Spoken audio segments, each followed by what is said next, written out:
رمضان كريم وأنت مدعو على الإفطار.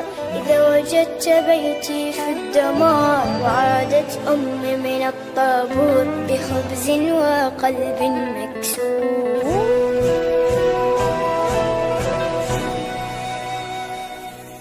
وأذنت مساجد ورنت الكنائس، جيران في الله أبواب بلا حارس. ووصلت مراكب الموت إلى أرض الأحلام دون أن يصبح الأطفال قضية رأي عام. سيدي الرئيس أنا لا